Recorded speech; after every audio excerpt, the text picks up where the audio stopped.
let's go hands-on with the new M4 iPad Air and figure out if it's worth buying, especially compared to older models in Apple's lineup. Real quick, before we get into it, if you want to keep up to date with all the latest Apple news and reviews, hit that subscribe button. The 2026 upgrade to the iPad Air isn't the flashiest. Let's be real. It's the same design, same colors, many of the sames from the M3 version, let alone the M2.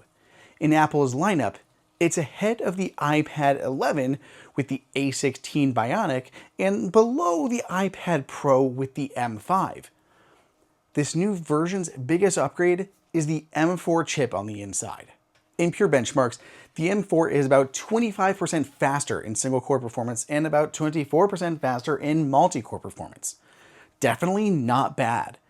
On the Metal benchmark for graphics, we look at this Mac version, where the M3 scored 47,672, while the M4 scored 57,250. In that test, it was about a 20% improvement for the graphics. The processor isn't the only thing new here, though. The memory has increased from 8 gigs to 12 gigs, and Apple put in its new networking chip, the N1. This brings Wi-Fi 7, Bluetooth 6, and Thread. Thread is perfect for all the smart home fans out there. If you opt for the cellular version, it comes with the C1X modem on the inside. This is Apple's custom modem, which yields a better battery life on 5G and has some nice privacy features when on a compatible network. In my time playing with the M4 iPad Air, it was a solid device. This is no surprise though. This isn't a whole new redesign of the iPad Air. The M4 has been around and the design of the iPad Air has been around for generations now. This means that this device is going to be very reliable, polished, and refined.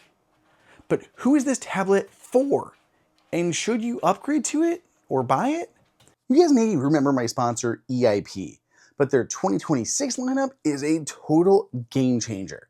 Their theme this year is create your own shortcut.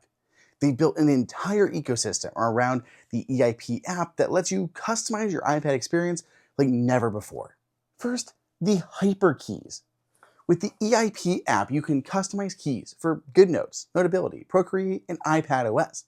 This allows you to quickly switch between pen, eraser, or system shortcuts like search bar, screenshot, or Siri. Besides, the Click Anywhere trackpad is a game changer. No more struggling with those cheap trackpads that only click at the bottom. There's also a huge upgrade, a magnetic buckle with a pen sleeve so you never lose your stylus like Apple's Magic Keyboard. Next is the Pencil X. It comes with an extra metal nib for better writing feel. Plus, you can adjust the tip signal strength, which gives you granular control over the responsiveness of your stylus and is only something EIP offers. Plus, you can customize sleep timers for both the pencil and keyboard to save battery and customize the tail button with a single or double tap. Finally, the Nano 2 Paper Feel Screen Protector. It's reusable and detachable. It stays in place for writing and peels off easily for clear viewing. It delivers a premium matte feel and blocks most of the blue light to protect your eyes. High-end, customizable, and affordable. Check the link below to upgrade your iPad. In a vacuum, I think iPad Air sits in a great spot in the lineup. Very few people need an iPad Pro. Harsh reality. But the base iPad, I think, is too underpowered for people who want to get something done, which is a lot of people who buy iPads. See, I think there are, in general, two big use cases or two scenarios for iPad users.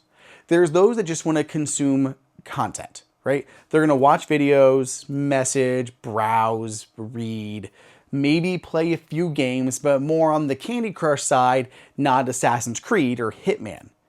Then there are those that want to use the iPad as like a production device to get some work done. Writing up documents, working in spreadsheets, studying, moving between a whole bunch of different apps, taking notes, researching, multitasking, lots of emailing, all of that. That second group, I think, will do best with the iPad Air, especially if you're using the new windowed interface for multitasking in iPadOS 26, which works great. Or maybe you're using, maybe you're a content creator and using Apple's Creator Studio and editing photos, videos, and other content on your tablet. students, teachers. iPad Air is phenomenal and the one you should absolutely get. The M4 on the inside here is more than enough to do all of that without having to shell out for the Pro. But last time I covered the M4 iPad Air at launch, everyone was very fast to say that people may as well buy a refurbished M2 iPad Air instead. And that's because the new tablets do not exist in a vacuum. The last gen models are still floating around, and there are some refurb models.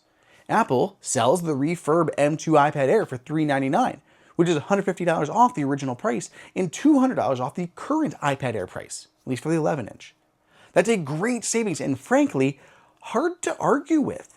My only thought, the one that often guides me, is how long I plan to have a device. If I'm spending hundreds of dollars on something, I likely want it to last. Buying a new tablet with a chip that's a few generations old means it isn't going to be as powerful for as long. It's going to be perfect for now and maybe for another year or two. But eventually, software is going to start to outpace the M2 faster than it will outpace the M4. If your goal is to invest in something and use it until it's slow and unusable, I'd suggest going for the M4 iPad Air instead of a refurbished model. Otherwise, the M2 is a great chip and definitely a better buy than the iPad 11. I'm certainly not going to tell someone not to buy a refurbished model if it's available. That's the thing though, these refurbished devices or last gen M3 devices aren't going to last that long. Many retailers have already sold out, so this is your plan, act fast while you still can. I'm not even sure I've seen 13-inch versions, so if you want a 13-inch version, your options are even more limited. And I say this, whether or not you're using any of our affiliate links down below or not. The good news is by the time that the refurb and M3 models start to completely dry up, hopefully we'll start seeing some sales on the new M4 iPad Air as well. The M4 iPad Air is exceptional and positioned right where it needs to be in Apple's tablet lineup. No one is upgrading from an M2 or an M3 iPad Air to the new M4, but it's for people who are shopping for a new iPad. Whether it's first-time buyers, students, or someone who just needs a new one because something happened to their old one. I'm curious where all of you stand out there. Does the iPad Air hit the sweet spot for you? Let me know in the comments. Otherwise, follow for more Apple news, and I'll catch you all in the next video.